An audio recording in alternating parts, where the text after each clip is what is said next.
जय हिंद साथियों, आप सभी लोग का स्वागत है आपके अपने यूट्यूब चैनल स्टडी गाँववाला में। मैं विश्वजीत कश्यप आप सभी लोगों के लिए लेकर आया हूँ कक्षा 8वीं के इतिहास का अध्याय 8, जिसका नाम है भारत में राष्ट्रवाद का उदय एवं विकास। भारत में राष्ट्रवाद का उदय एवं विकास। तो इसमें हम लोग यही देखेंगे कि भारत में 1857 की क्रांति के बाद कैसे राष्ट्रवाद का उदय हुआ और वह राष्ट्रवाद की भावना किस प्रकार आगे बढ़ती चली गई, जिसके वजह से हमारे देश को आज़ादी मिली। तो राष्ट्रवाद को पढ़ने से पहले आप जान लीजिए कि राष्ट्रवाद होता क्या है। तो राष्ट्रवाद एक ऐसी विचारधारा है जिसमें साधारण लोग या बुद्धिजीवी लोग अपने राष्ट्र के प्रति जागरूक या जागृति की तरफ बढ़ते हैं, जागते हैं। जैसे पुनर्जागरण में होता है, तो पुनर्जागरण में तो पुनः जागते हैं, सब पुराने रीति रिवाजों को छोड़ते हैं। मगर राष्ट्रवाद में सभी लोग अपने राष्ट्र को समझते हैं कि ये हमारा राष्ट्र है, इसके लिए हमें कुछ करना चाहिए।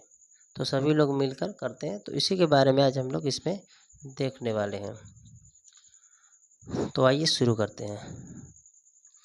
भारत के परिप्रेक्ष्य से हम लोग बात करेंगे आगे, ठीक है ना। आधुनिक भारतीय राष्ट्रीय आंदोलन। आधुनिक भारतीय राष्ट्रीय आंदोलन बुनियादी तौर पर विदेशी आधिपत्य कोई चुनौती के जवाब के रूप में उदित हुआ। स्वयं ब्रिटिश शासन की परिस्थितियों ने भारतीय जनता में राष्ट्रीय भावना विकसित करने में सहायता दी।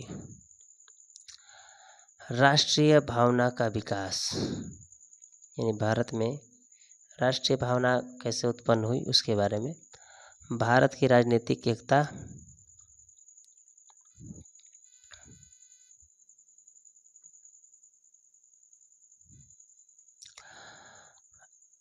अंग्रेजी शासन में एक सी अधीनता, एक सी समान समस्याएं, एक से कानूनों ने भारत को एक से सांचे में ढालना आरंभ कर दिया। साम्राज्यवादी शक्तियों द्वारा देश में सांप्रदायिकता, क्षेत्रीय तथा भाषाई विरोध के बीज बोने के बावजूद अखिल भारतीय भावना पनपी। इसने वैचारिक एवं भावनात्मक एकता को बढ़ावा भी दिया। यानी अंग्रेजों ने तरह तरह की विचारधाराएं, मानसिकता पाली, जिसमें उन्होंने बहुत सारी समस्याएं भारत के सामने रखी। जैसे कि आपने पढ़ा है स्थायी बंदोबस्त, उसके बाद बहुत सारे एक्ट आया, रेगुलेटिंग एक्ट, पीट्स एक्ट वगैरह। ये सब भारत में अलग अलग तरीके से लोगों पर अपना अधिकार स्थापित करने में सफल रहे अंग्रेज, और हिंदू मुसलमान करके तो हमेशा सफल होते ही रहे। तीव्र परिवहन, वास्तव में प्रशासनिक सुविधाएं, सैनिक रक्षा के उद्देश्य, आर्थिक व्यापार तथा व्यापारिक शोषण की बातों को ध्यान में रखते हुए ही परिवहन की तीव्र संसाधनों की योजनाएं बनी। पक्के मार्गों का एक जाल बिछ गया। इससे प्रांत एक दूसरे से तथा बड़े गांव, नगर से जुड़ गए। देश को एकता में बांधने वाला सबसे बड़ा साधन रेल थी। मतलब जो अंग्रेज अपने लिए रेलवे लाइन बिछाएं, यातायात की सुविधा बढ़ाएं, वह हमारे लिए भी बहुत कारगर साबित हुई। डाक तथा संचार व्यवस्था, 1850 के उपरांत आरंभ हुई आधुनिक डाक व्यवस्था तथा बिजली के तारों, जो बिजली के तार ने देश को एक करने में सहायता की। अंतर्देशीय पत्र, समाचार पत्र, पार्सल को कम दर से भेजने की व्यवस्था ने देश के सामाजिक, शैक्षणिक, बौद्धिक तथा राजनीतिक जीवन में एक परिवर्तन ला दिया। डाक खाने द्वारा राष्ट्रीय साहित्य पूरे देश में भेजा जा सकता था। संदेशों के शीघ्र भेजने में बिजली के तारों में ने क्रांति ला दी। आधुनिक संचार साधनों में भारत के भिन्न भिन्न भागों में रहने वाले लोगों को एक दूसरे से संबंध बनाए रखने में सहायता मिली, जिससे राष्ट्रवाद को बढ़ावा मिला। नए बुद्धिजीवी लोग प्रायः कनिष्ठ प्रशासक, वकील, डॉक्टर, अध्यापक इत्यादि थे। इनमें से कुछ लोग इंग्लैंड में भी शिक्षा प्राप्त कर चुके थे। उन्होंने वहाँ के इन राजनीतिक व्यवस्था को भी देखा था। यहाँ लौटने पर उन्हें यह अनुभव हुआ कि उनके मौलिक अधिकार शून्य के बराबर है और वातावरण में दासता ही दासता है। दासता मतलब दास, गुलाम। अंग्रेजी पढ़े लिखे हुए बुद्धिजीवी वर्ग अपने राजनीतिक अधिकारों से परिचित थे। उन्होंने अनुभव किया कि 1833 के जो चार्टर एक्ट था, रानी विक्टोरिया की सन 1858 ईस्वी में जो घोषणा की गई थी, उसमें कुछ वचन दिए गए थे। उन वचनों के बावजूद भी ऊंचे ऊंचे पदों पर भारतीयों के लिए कोई व्यवस्था नहीं थी। यही लोग नवोदित राजनीतिक असंतोष के केंद्र के बिंदु बने तथा भारतीय राजनीतिक संस्थाओं को नेतृत्व प्रदान किया। मतलब जो भारतीय लोग जो इंग्लैंड में पढ़ाई की थी, तो वह राजनीतिक अधिकारों या सामाजिक अधिकारों से भली भांति परिचित थे। मगर जब वो भारत वापस लौटे पढ़ाई पूरी करने के बाद, तो उन्होंने पाया कि जो हमारे मौलिक अधिकार हैं, जो अधिकार हमें मिलने चाहिए, वह हमें मिलते ही नहीं है, शून्य के बराबर है। तो जो कुछ बातें, जैसे चार्टर एक्ट था 1833 का, उसमें भी बहुत सारी बातें की गई थी, जैसे कि भारतीयों को ऊंचे पदों पर रखना। वहीं 1858 में जब 1857 की क्रांति खत्म हुई, तो रानी विक्टोरिया ने एक घोषणा प्रस्तुत किया था। उसमें उन्होंने बताया कि अब से ऊंचे ऊंचे पदों पर भी भारतीय लोग रहेंगे। मगर अभी भी ऊंचे ऊंचे पदों पर भारतीयों के नामो निशान भी नहीं थे। तो इसी कारण से जो पढ़े लिखे व्यक्ति थे, उन्होंने नेतृत्व प्रदान करना शुरू कर दिया जनसाधारण को, और जिससे ही राष्ट्रवाद की भावना उत्पन्न होना शुरू हुआ। अंग्रेजी भाषा। भारत के विभिन्न क्षेत्रों में स्थानीय बोलियां का प्रचलन है। विभिन्न भाषाई के क्षेत्रों के मध्य अंग्रेजी ने एक संपर्क भाषा की भूमिका का निर्वाह किया। मतलब भारत में अनेकों बोलियां बोली जाती हैं, भाषाएं बोली जाती हैं, मगर जो इंग्लिश भाषा थी, उसने मतलब मध्यस्थता के काम किया। उसने इंग्लिश को मतलब सभी वर्ग के लोग जानते थे, तो यह एक मध्यस्थता का काम किया, जिसकी वजह से क्रांति या क्या कह सकते हैं, राष्ट्रवाद की भावना उत्पन्न करने में अति महत्वपूर्ण साबित हुई। जैसे कश्मीर से लेकर दक्षिणी ध्रुव तक सभी क्षेत्रों के निवासी अपनी बात एक मंच पर रख सके। वो भाषा कौन थी? इंग्लिश थी।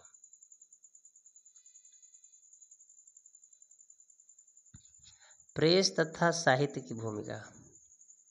प्रेस और साहित्य ने भी अपने महत्वपूर्ण योगदान दिए राष्ट्रवाद में।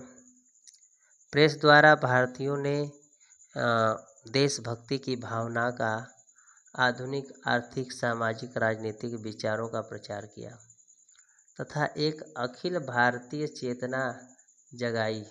19वीं शताब्दी के उत्तरार्ध में बड़ी संख्या में राष्ट्रवादी समाचार पत्र निकले। उनके पन्नों पर सरकारी नीतियों की लगातार आलोचना होती थी। भारतीय दृष्टिकोण के सामने रखा जाता था। लोगों को एकजुट होकर राष्ट्रीय कल्याण के काम करने को कहा जाता था तथा जनता के बीच स्वशासन, जनतंत्र, औद्योगिकरण आदि के विचारों को लोकप्रिय बनाया जाता था। मतलब जो विदेशी अखबार या साहित्य थे उनकी आलोचना करना शुरू कर दिया गया और भारतीयों को श्रेष्ठ और उत्तम बताया गया। अंग्रेज शासकों का नस्लीय दंभ। भारत में राष्ट्रीय भावना के विकास का एक महत्वपूर्ण कारण अंग्रेजों की जाति श्रेष्ठता का दंभ थी। भारतीय यूरोपीय लोगों के क्लबों में नहीं जा सकते थे और उन्हें गाड़ी के उस डिब्बे में यात्रा करने की अनुमति नहीं थी जिसमें यूरोपीय यात्री जा रहे हों। मतलब जो क्लब होता था या जहाँ पे लोग अंग्रेज लोग रहते थे वहाँ पे हिंदुस्तानियों को अलाउ नहीं किया गया था। मतलब वहाँ पे हिंदुस्तानी नहीं जा सकते। वहाँ पे उनके गेटों के बाहर लिखा रहता था भारतीय और कुत्ते यहाँ पर नहीं आ सकते। और यहाँ तक यह भी था कि जिस रेलगाड़ी के डिब्बे में अंग्रेज सफ़र करते थे उसमें भारतीयों को, चाहे हिंदू हो, चाहे मुसलमान, चाहे सिख, उनको जाना मना था। वो सब नहीं जा सकते। अंग्रेजों ने आर्थिक शोषण किस तरह कर सकी थी? अंग्रेजों की पक्षपातपूर्ण आर्थिक तथा राजस्व नीति की प्रतिक्रिया के रूप में आर्थिक राष्ट्रवाद का उदय हुआ। 19वीं शताब्दी के पूर्वार्ध में इंग्लैंड औद्योगिक क्रांति का नेता था। उसे अपने सस्ते कच्चे माल तथा तैयार माल के लिए एक मंडी चाहिए थी। मतलब इंग्लैंड में औद्योगिक क्रांति हुई जिससे वहाँ पर कारखाने वगैरह सब लगे। जब बहुत सारे कपड़े वगैरह बनेंगे तो बेचने के लिए मार्केट भी तो चाहिए। तो भारत की सभी आर्थिक नीतियाँ, कृषि, उद्योग, वित्त शुल्क, विदेशी पूंजी निवेश, विदेशी व्यापार, बैंक व्यवसाय आदि अंग्रेजी अर्थव्यवस्था को बनाए रखने के लिए गठित की गई।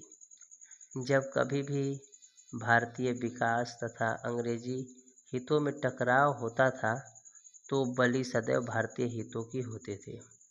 इस व्यवस्था का दादा भाई नौरोजी ने ड्रेन ऑफ वेल्थ नामक पुस्तक में उल्लेख किया है। कौन सा पुस्तक है? Drain of wealth. 1885 में भारतीय राष्ट्रीय कांग्रेस की स्थापना हुई।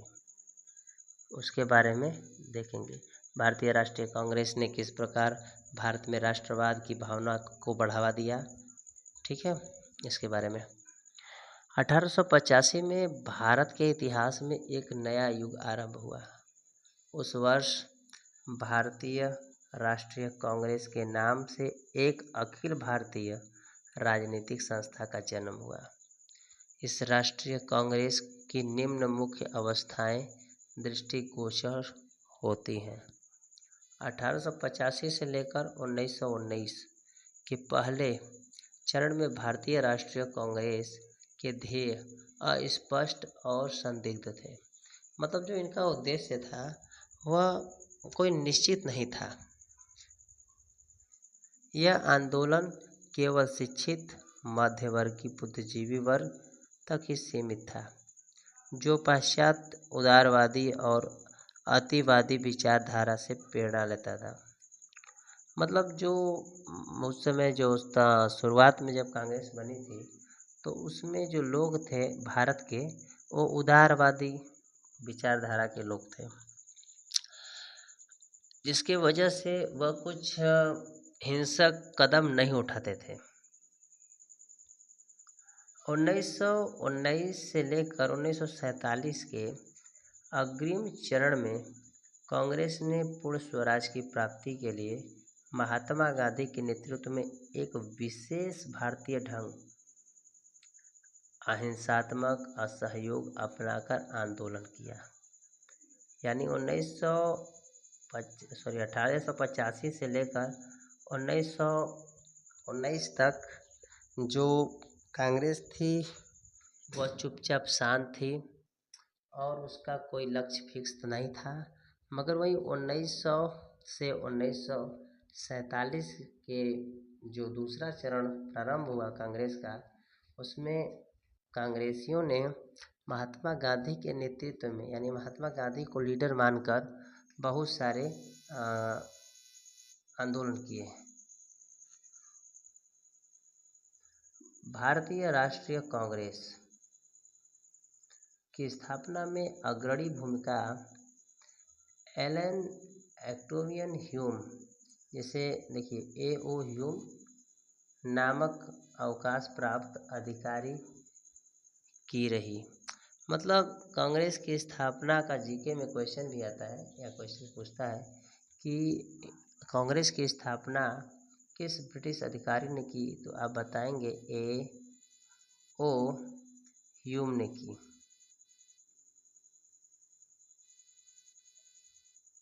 A.O. ह्यूम ने की। वे उदारवादी अंग्रेज थे। कांग्रेस के प्रथम अधिवेशन में सम्मिलित होने वाले प्रमुख भारतीय नेता जो थे वह थे दादा भाई नौरोजी, काशीनाथ, फिरोज शाह मेहता, फिर उसके बाद S. सुब्रमण्य अय्यर, P. आनंद, गोपाल गणेश अयंगर, सुरेंद्र नाथ बनर्जी, उमेश चंद्र बनर्जी।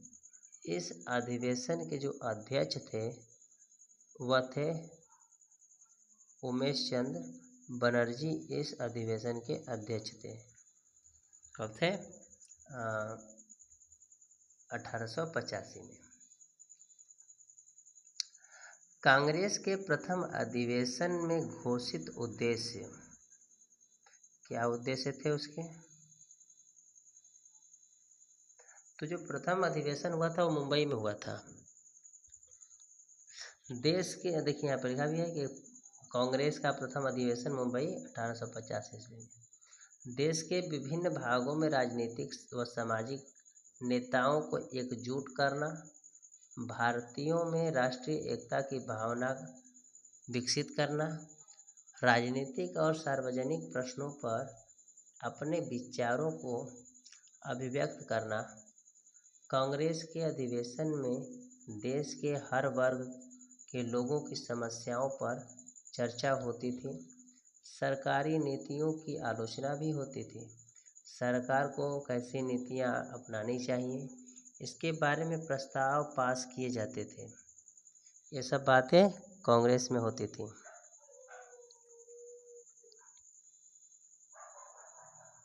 कांग्रेस की दो विचारधाराएं। कांग्रेस में पहले तो एक ही विचारधारा थी, मगर बाद में यह दो विचारधाराओं में बढ़ जाता है। एक नरम दल, एक गरम दल। नरम दल कांग्रेस के वे नेता जो शांतिपूर्वक तथा वैधानिक ढंग से देश की आवश्यकताओं को पूरा कराना चाहते थे,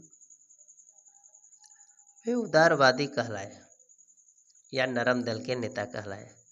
उनका विश्वास था कि अगर जनमत को उभारा जाए और प्रार्थना पत्र, सभाओं, प्रस्तावों तथा भाषणों द्वारा जनता की मांग को शासन तक पहुंचाया जाए, तो वे धीरे धीरे एक एक करके हमारी मांगों को पूरा कर देंगे। ऐसे नेताओं में दादा भाई नौरोजी, गोपाल कृष्ण गोखले, मदन मोहन मालवीय, सच्चिदानंद सिन्हा आदि प्रमुख थे। इनका यह मानना था कि जितने भी हमें प्रॉब्लम है, हमारे देश में प्रॉब्लम है या किसी चीज़ की आवश्यकता है, तो हम सरकार से झगड़ा ना करके उससे हम लोग पत्र पत्रिकाओं द्वारा अपनी बातों को रख सकते हैं। वहीं दूसरा जो दूसरे विचारधारा के लोग जो थे यानी गर्म दल के लोग थे, उनका यह मानना था, क्या मानना था कि जितने भी चीज़ हैं वह क्रांति या आंदोलन से ही प्राप्त किए जा सकते हैं। तो इसमें ये पढ़ते हैं, देखते हैं। 19वीं सदी के अंतिम वर्षों में राष्ट्रीय आंदोलन में एक नई विचारधारा उदय हुआ। बाल गंगाधर तिलक, लाला लाजपत राय, बिपिन चंद्र पाल गर्म विचारधारा के थे। उनका मानना था कि अंग्रेज सरकार से केवल अनुनय विनय करके भारतीय अपने अधिकारों को नहीं प्राप्त कर सकते। इनकी मान्यता थी कि वे उग्र विरोधी के बिना हमारी मांगे पूरी नहीं करेंगे। लोकमान्य तिलक ने स्वराज हमारा जन्मसिद्ध अधिकार है, इसे हम लेकर रहेंगे का नारा देकर जनता में देश प्रेम की भावना भर दी। बंकिम चंद्र चटर्जी के गीत वंदे मातरम ने भारतवासियों में मातृभूमि के प्रति देश प्रेम की भावना जगाई। नरम दल व गरम दल की भावना, विचारों एवं तरीकों में आपको क्या अंतर दिखाई देते हैं, तो आपको यह देखना है। बंग भंग आंदोलन। तेजी से बढ़ते राष्ट्रीय आंदोलन के प्रभाव को कम करने के लिए तत्कालीन गवर्नर जनरल लॉर्ड कजन ने बंगाल को 1905 में 2 भागों में विभाजित कर दिया। अंग्रेजों ने विभाजन का कारण बढ़िया प्रशासन व्यवस्था प्रदान करना बताया। उन्होंने बताया, अंग्रेजों से पूछा गया कि भाई आप क्यों विभाजन कर रहे हैं बंगाल का, तो उन्होंने बताया कि बंगाल बहुत बड़ा राज्य है जहाँ पे प्रशासन करने में दिक्कत आती है। अगर हम इसे 2 भागों में बांट देंगे तो यहाँ पे प्रशासन चलाने में अच्छा रहेगा। इसी बीच 1906 में भारतीय मुस्लिम लीग की स्थापना की तथा हिंदुओं ने 1906 में हिंदू महासभा का गठन करके बंगाल प्रेसिडेंसी को 2 हिस्सों में बांट दिया। एक पश्चिमी बंगाल जिसमें हिंदू अधिक थे और दूसरा पूर्वी बंगाल जिसमें मुसलमान अधिक थे। विभाजन के कारण सारे बंगाल में रोष की लहर दौड़ गई। विभिन्न स्थानों पर सभाएं व आंदोलन किए गए। नरम दल और गरम दल के नेताओं ने मिलकर इस आंदोलन को नेतृत्व दिया। बहिष्कार और स्वदेशी आंदोलन। बंग भंग का विरोध करने के लिए भारतीयों ने अंग्रेजों से प्रार्थना करने के बजाय अपने बल पर स्वराज हासिल करने की भावना से 2 तरह के कार्यक्रम बनाए। बड़ी मात्रा में अंग्रेजी कपड़े, शक्कर आदि माल का बहिष्कार। दूसरा बनाया कि स्वदेशी यानी अपने देशों के लोगों द्वारा बनाई गई चीज़ों का ही उपयोग किया जाएगा। भारतीयों में स्वदेशी का विचार पनपने लगा। वे कहते, हम अपने उद्योग लगाएंगे, अपने स्कूल कॉलेज खोलेंगे, गांव के लोग के बीच काम करके उनकी समस्या दूर करेंगे। हम अपनी पंचायत व कचहरी चलाएंगे। हम अपने विकास के लिए अंग्रेजों पर निर्भर नहीं रहेंगे, अपनी आत्मशक्ति बढ़ाएंगे। लोग क्यों यह सोचते थे कि बहिष्कार और स्वदेशी कार्यक्रमों से देश को स्वराज मिल पाएगा? चर्चा कीजिए। Lord Curzon. अब देखेंगे क्रांतिकारी आंदोलन।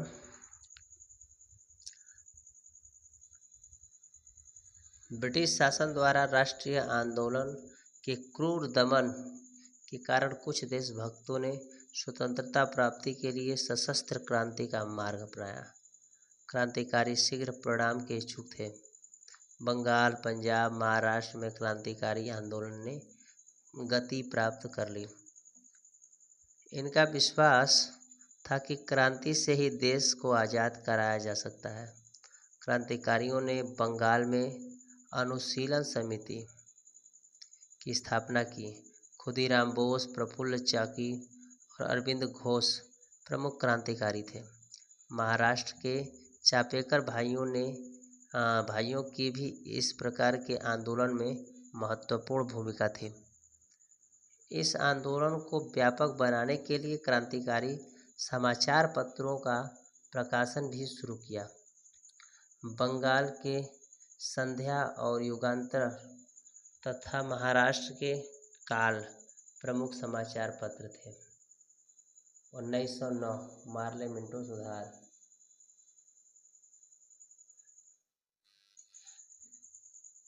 1909 में ब्रिटिश सरकार ने भारतीयों को संतुष्ट करने के लिए नए सुधारों की घोषणा की। भारत में काउंसिल के सदस्यों की संख्या 16 से बढ़ाकर 60 कर दी गई। मुसलमानों के लिए सीट आरक्षित करके उनका पृथक निर्वाचन करने की व्यवस्था की गई, किंतु इससे भारतीयों में असंतोष कम नहीं हुआ। सन 1911 में ब्रिटिश सरकार जॉर्ज पंचम, जो ब्रिटिश राजा थे, सम्राट थे जॉर्ज पंचम, दिल्ली आए। तब उन्होंने बंग भंग को रद्द कर दिया और पुनः बंगाल को एक करके कोलकाता के स्थान पर दिल्ली को राजधानी बना दी। लेकिन इससे भी राष्ट्रवादी संतुष्ट नहीं हुए। युद्ध काल में बंगाल, महाराष्ट्र तथा उत्तर भारत के अनेक क्षेत्र में सशस्त्र राष्ट्रवादी विद्रोह की योजना तैयार होने लगी। भारत से बाहर अमेरिका तथा कनाडा में बसे भारतीय देशभक्तों ने 1913 ईस्वी में गदर पार्टी की स्थापना की। इस पार्टी के प्रमुख नेता लाला हरदयाल थे। इस दल के अन्य प्रमुख सदस्यों में रास बिहारी बोस, राजा महेंद्र प्रताप, बरकत उल्लाह, उबैर उल्लाह सिंधी, भगवान सिंह और सोहना सिंह भरवाना अधिक सक्रिय थे। गदर पार्टी की ओर से एक सामाजिक पत्र गदर नाम से प्रकाशित होता था। उसके मुख्य पृष्ठ पर लिखा रहता था, अंग्रेजी राज का दुश्मन। होम रूल आंदोलन। 1914 ईस्वी में प्रथम विश्व युद्ध प्रारंभ हो गया।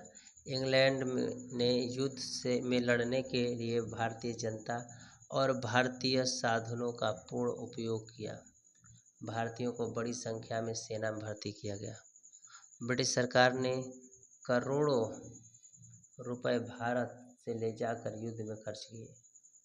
युद्ध काल में भारत के कुछ राष्ट्रीय नेता इंग्लैंड की मदद करने के पक्ष में थे। वे आशा करते थे कि इस मदद के बदले इंग्लैंड की सरकार भारत को स्वशासन की दिशा में कुछ सुविधाएं घोषित करेगी।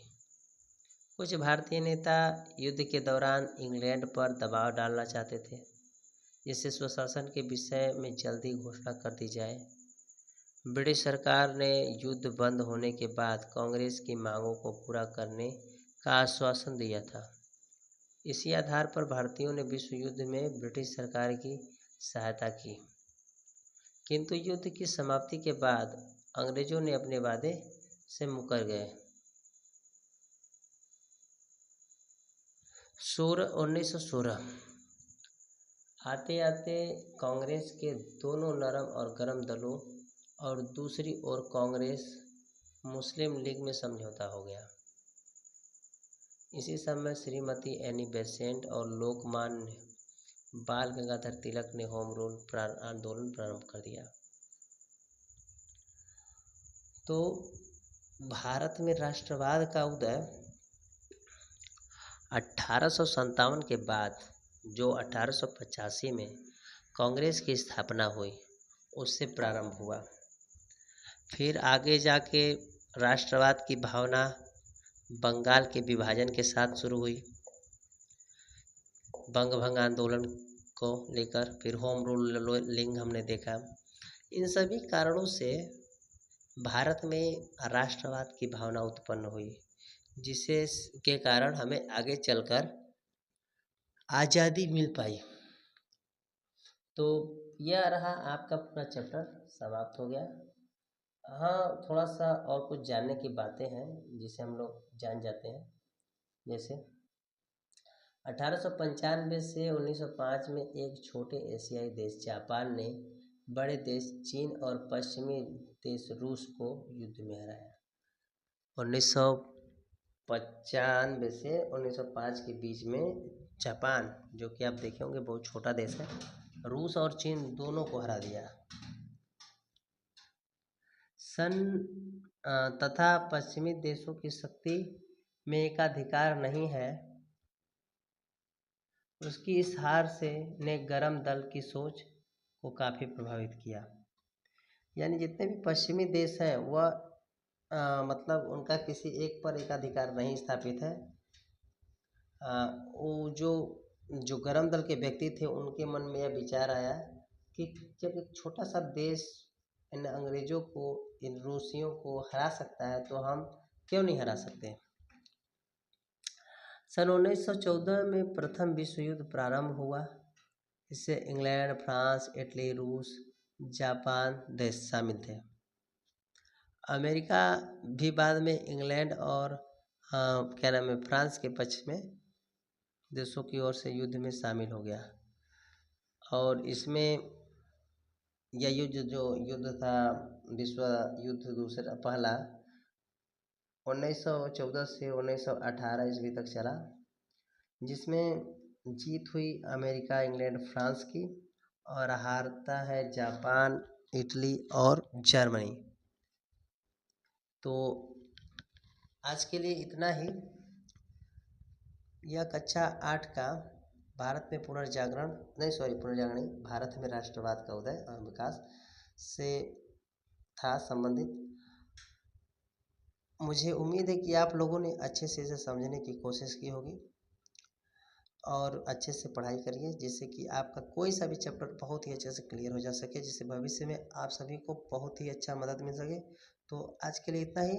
जय हिंद। अच्छे से पढ़ाई करते रहिए। Good luck.